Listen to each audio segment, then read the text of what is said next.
Hey guys, hi everyone. This is Anupam Priyadarshi and welcome back to my YouTube channel. So, first of all, I would like to say one thing that please like and subscribe to the channel so that you can get the notification from our channel that the next video has been uploaded. Okay.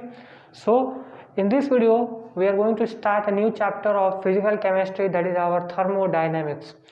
And this is going to be the lecture number 1 of thermodynamics, in which we will discuss about the basic terms and terminologies used in the thermodynamics, like system, surroundings, open system, closed system, isolated system, and all that basic terms which are used in our physical chemistry.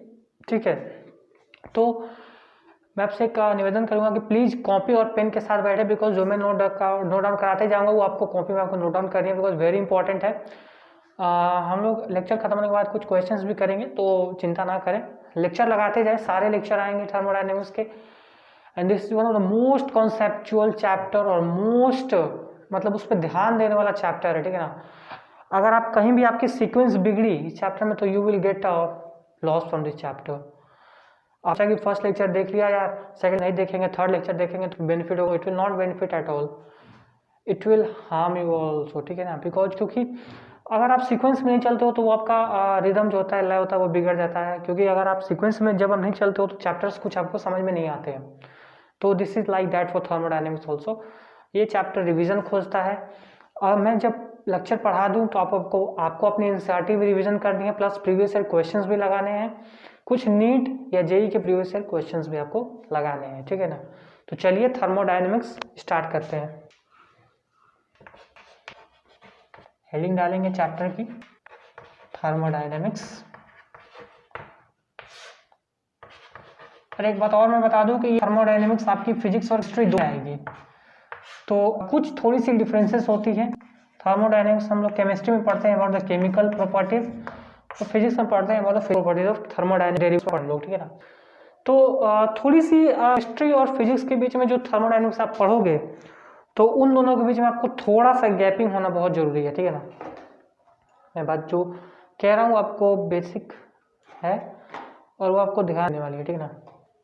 चलिए, तो मैंने कहा कि physics और chemistry के बीच में जो आप थर्मोडायनेमिक्स पढ़े, तो देयर विल बी गैप होना चाहिए, ठीक है ना। तो यहाँ पे डिपेंड करता है आप कैसे पढ़ते हो, लेकिन अगर दोनों एक साथ पढ़ोगे तो ये confuse totally.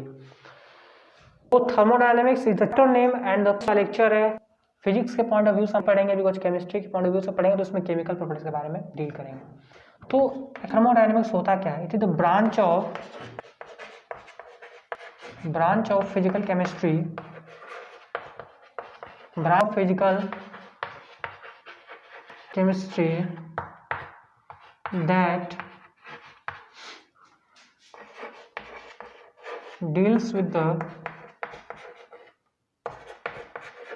that deals with the study of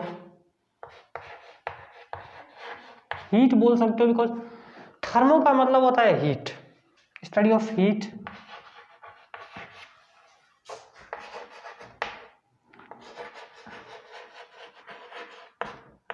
and different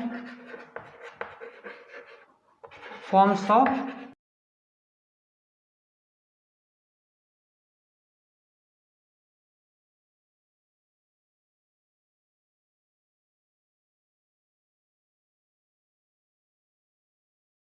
and its processes.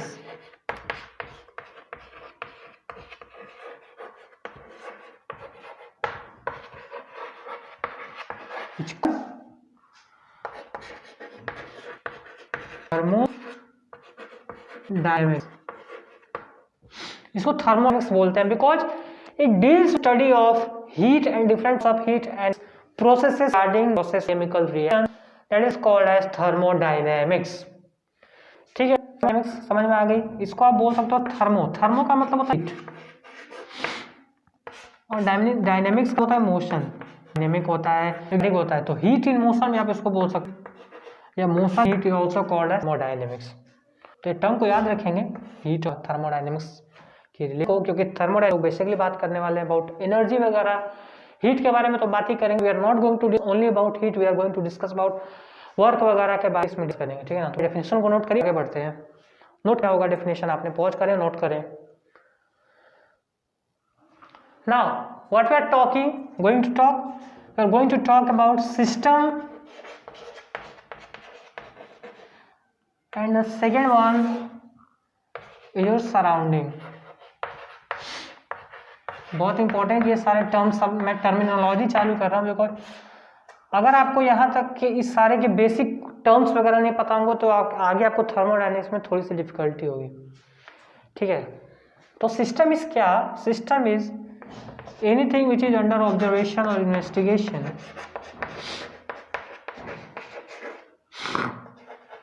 Anything which is under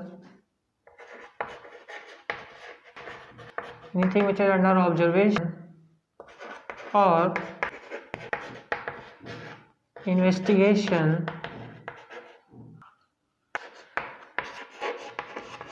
is called as system. System क्या होता है मैं आपको समझाता हूँ। मैंने आपने एक ग्लास ऑफ लिया हुआ है, ठीक है ना। अगर आप ग्लास ऑफ ले रहे हो उसके बारे में कर रहे हो कि ग्लास ऑफ वाटर में क्या है, पानी है या कप ऑफ ले रहे हो चाहे उसमें, तो this is for you and the rest of the things and rest of the world is going to be surrounding for that cup of tea or that glass of water. Suppose मैंने एक यहाँ पे समझाऊंगा surrounding को, लेकिन मैं यहाँ पे एक डायग्राम मतलब समझने की कोशिश करूँ। मान लीजिए मैंने एक ग्लास ऑफ वाटर लिया हुआ है। इस ग्लास ऑफ वाटर के लिए ये तो सराउंडिंग हुआ, बट इसके बाहर की जो वर्ल्ड है, यूनिवर्स है, इसके लिए क्या हो गई? ये तो मान लीजिए आपके लिए सिस्टम हो गई, इसके बारे में आपने ऑब्जर्वेशन की, इन्वेस्टिगेशन की। लेकिन whole of the universe rest then other than system is your surrounding for that glass of water, ठीक है। मान लीजिए हम और आप, मैं भी बना रहा हूं, मैं पढ़ा रहा हूं, आप पढ़ रहे हो, तो we surrounding system and the rest of the world, हमें छोड़ के बाकी सारी चीजें जो हो रही हैं, दैट इज योर सराउंडिंग। अब आपको ये नहीं पता कि 10 किलोमीटर दूर क्या हो रहा है, आपके 2 किलोमीटर दूर क्या हो रहा है, तो that is all the surrounding for you. और मेरा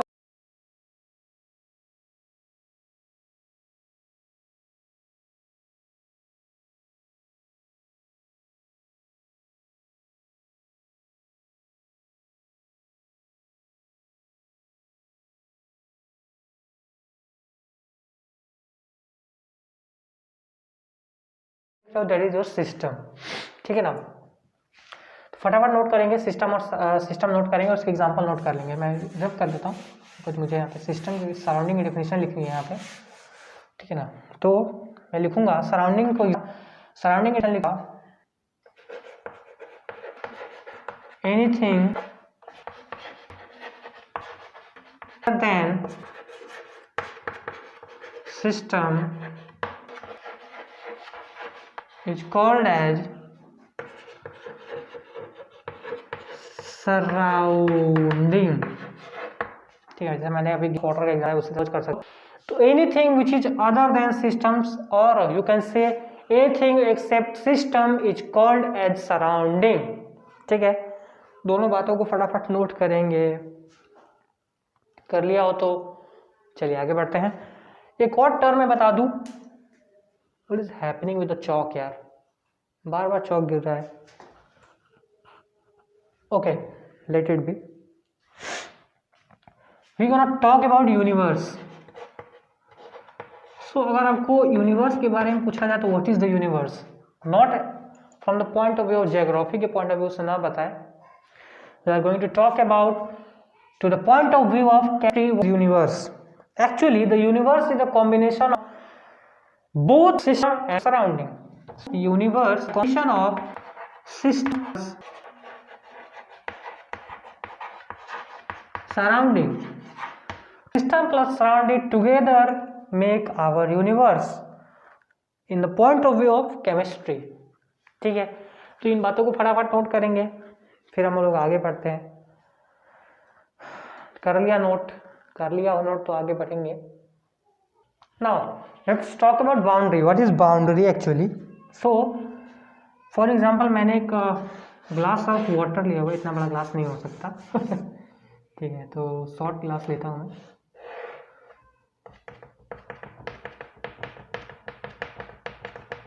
इसमें ग्लास ऑफ वाटर है, इसके बारे में हम लोग इन्वेस्टिगेशन कर रहे हैं. सो दिस इज योर सिस्टम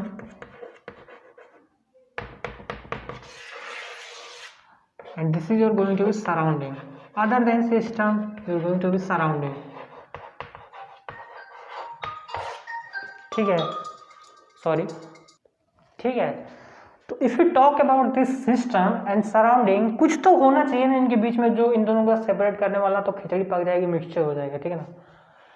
तो for this glass of water, this is going to be the boundary of this to separate it from its surrounding. So this is going to be boundary. Boundary वही होती है जो मतलब दो चीजों को separate करने के लिए हम लोग कोई बाउंड्री बनाते हैं. ठीक है ना. So like that. तो बाउंड्री की डेफिनेशन लिखेंगे, एनीथिंग विच सेपरेट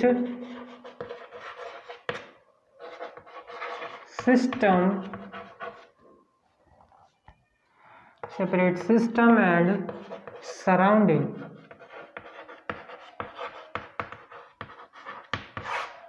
सो जो सिस्टम एंड सराउंडिंग को सेपरेट कर उसको बोलते हैं हम लोग बाउंड्री.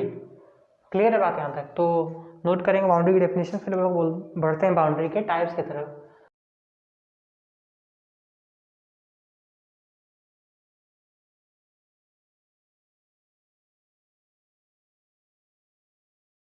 बी रियल और इमेजिनरी.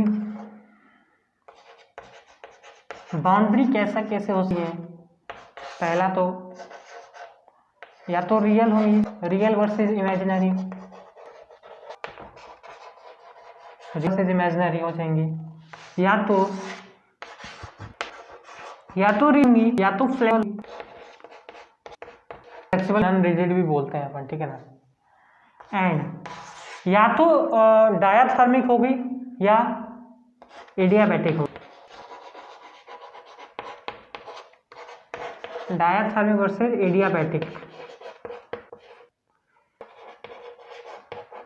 ठीक है ना. क्लियर है यहाँ तक. तो नोट करेंगे.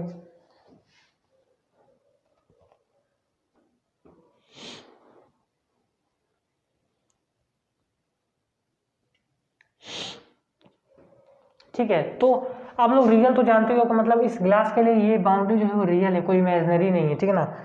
वहीं अगर मैंने कोई एक ऐसा वेसल बनाया और यहाँ पे मैंने इसकी इमेजिनरी यहाँ पे बाउंड्री बना दी, तो this is going to be the imaginary boundary for this. ठीक है ना. रिजिड तो जानते ही हो, अगर मतलब स्ट्रॉन्ग है, कठोर है, दैट इज रिजिड. फ्लेक्सिबल है तो मतलब इसके थ्रू इजिली सराउंडिंग और इंटरेक्शन हो सके. डायाथर्मिक और एडियाबैटिक को हम लोग पढ़ते हैं. पहले इतना नोट डाउन कर लीजिए, पॉज करके नोट कर लिया होगा.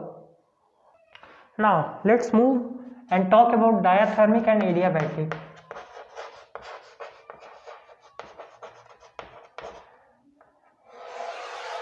Diathermic and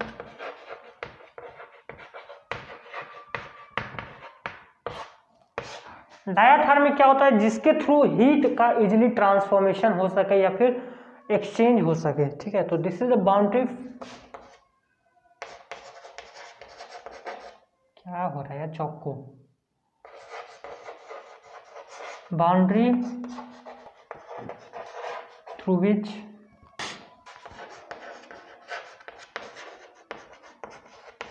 heat can be exchanged easily. इसको बोलते हैं डायाथर्मिक. एडियाबैटिक वो होगी जिसके थ्रू हीट का एक्सचेंज आसानी से नहीं होगा. इसको बोल सकते हो आप कंडक्टिंग. इसको आप क्या बोल सकते हो? Conducting boundary. और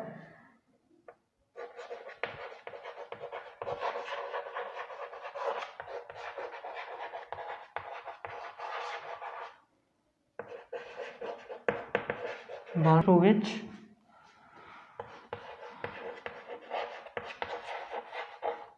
heat cannot be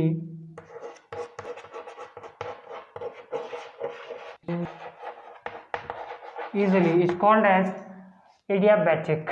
What is going to be the, इसको आप इंसुलेटिंग भी बोल सकते हो. अगर मान लीजिए किसी की बाउंड्री लकड़ी की है तो उसमें से हीट तो पास होगा नहीं यार, ठीक है ना, तो लाइक दैट। फटाफट नोट करेंगे ये डायाथर्मिक और एडियाबैटिक। कर लिया note. Let's talk about types of system, very important.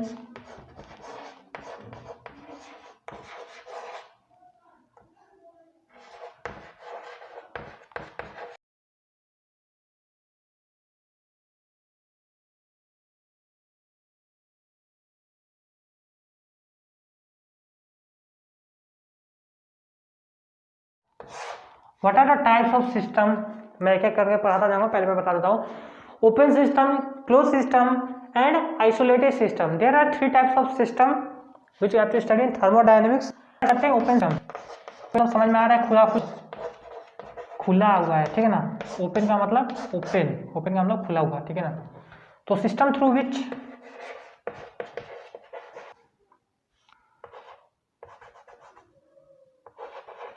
system which can exchange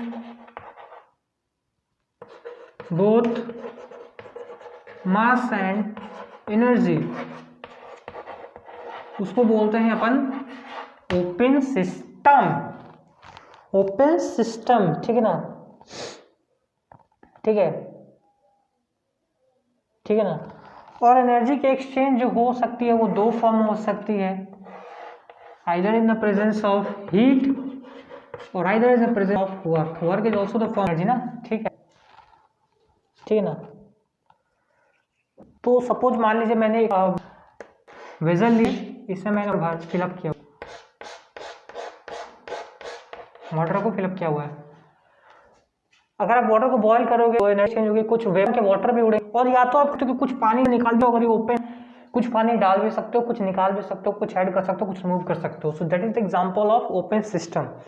cup of T का भी लेते हो उसको, मतलब चाय हो तो जिस वेजल में आप चाय बना रहे हो तो उसमें से कुछ अमाउंट ऑफ मैटर आप ऐड भी कर सकते हो, रिमूव भी कर सकते हो। एनर्जी प्रोवाइड करो तो एनर्जी भी एक्सचेंज हो रही है। एनर्जी का पता लगाना है तो हाथ डाल के देख लेना यार, सबसे बढ़िया एग्जांपल। लेकिन ऐसा करना मत, ठीक है ना, it can be dangerous for you. Okay, so गर्म चीज को हाथ लगाने की कोशिश ना करें, यू गेट हर्ट, ठीक है। इसकी बाउंड्री कैसी होती है,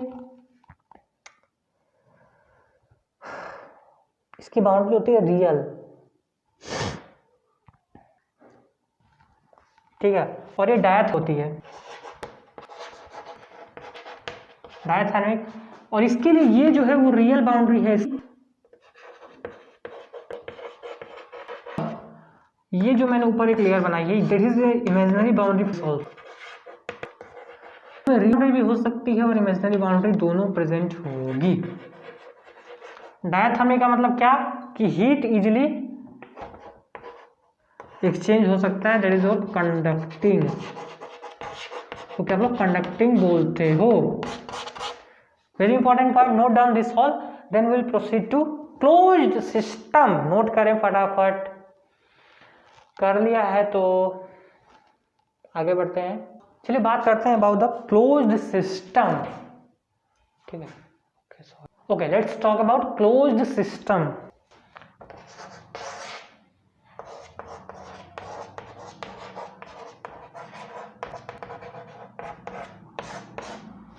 क्लोज सिस्टम वो सिस्टम होता है, such a system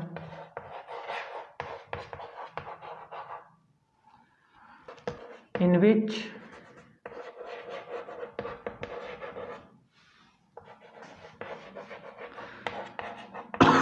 can be exchanged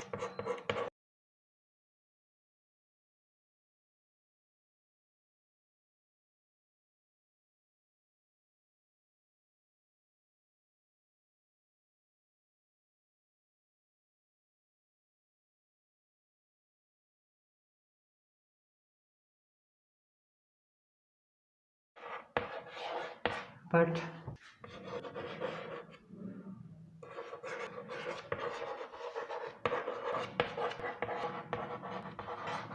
mass change इसमें नहीं हो सकता है, लेकिन अगर हम बात करें इस वेजल की, तो इस वेजल में रियल बाउंड्री होगी, क्योंकि इसमें ना ही कोई ओपन है, मतलब ओपन नहीं है ना, ताकि हम इमेजिनरी बाउंड्री बना सके, और डायथर्मिक होगी क्योंकि हम इसमें से इजीली कंडक्ट कर सकते हैं, हीट को एक्सचेंज करा सकते हैं, सॉरी एनर्जी को एक्सचेंज हो सकता है इजीली। ठीक है, तो फटाफट नोट करेंगे। ठीक है, अगर मैं एक स्पेशल केस की बात करता हूँ,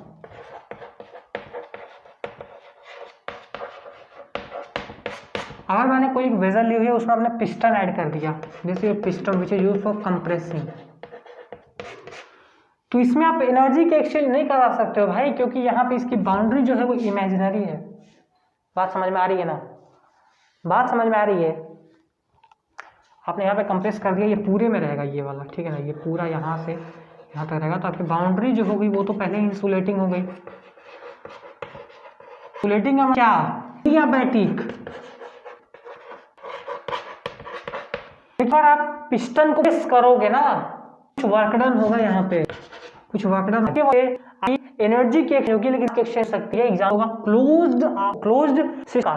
सारे बताते हैं कि आइडेड का होगा भी तो नहीं, एनर्जी की एक्सचेंज हो रही है, एक्सचेंज हो रही है, लेकिन यहाँ पे एक्सचेंज हो रही है फॉर्म ऑफ वर्क डन। करोगे, दबाओगे, इस पिस्टन को प्रेस करोगे नीचे, तो ये भी तो कुछ वर्क डन, तो इसी वर्क वजह से एनर्जी एक्सचेंज होगी। ठीक है ना, ये नोट करेंगे फटाफट, क्योंकि बहुत इंपॉर्टेंट केस है और इस पर क्वेश्चन भी आते हैं कि पिस्टन वाले आते हैं, प्रीवियस में उठा कर देख लो, जेई मेन के क्वेश्चन देख लो, बोर्ड्स में तो आए, तो नोट फटाफट, इसीलिए मैंने लिख रखा, देख लिया आप लोग। ठीक है, देख लिया हो तो आगे बढ़ते हैं। Next we are going to talk about isolated system. Isolated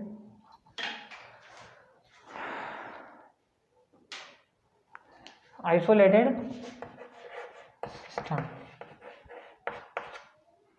इसमें ना ही मास एक्सचेंज होगा,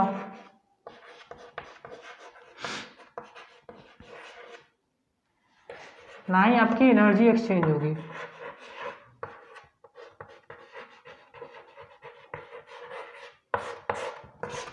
ना ही मास एक्सचेंज होगा, ना ही एनर्जी एक्सचेंज होगी, ये बात का ध्यान रखेंगे। फॉर एग्जाम्पल थर्मोफ्लास्क,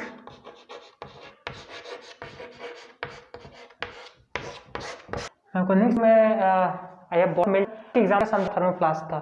आइसोलेटेड सिस्टम में ना ही मास एक्सचेंज होगी, ना ही एनर्जी एक्सचेंज होगी, लेकिन अब पूरी तरीके से ऐसा भी नहीं बना सकते हो कि ये हमेशा, अगर मान लीजिए आपने थर्मोफ्लास्क, आपने मिल्टन वगैरह, सिलो वगैरह की बॉटल्स देखी होंगी, क्या आप उसमें पानी रखते हो तो हमेशा कई सालों में रहे, ठंडा रखते हो तो सोचोगे कि हमेशा वो ठंडा ही रहे, तो it is not possible actually.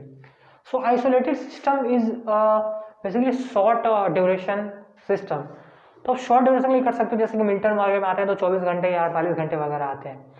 लेकिन अब ऐसा सोचो कि मैंने कप ऑफ मतलब चाय रखा हुआ है उस मिल्टन के बॉटल में और वो 10 सालों तक गर्म ही रहे, तो it is not possible actually. ठीक है, तो आइसोलेटेड सिस्टम जो होती है वो शॉर्ट ड्यूरेशन के लिए होती है।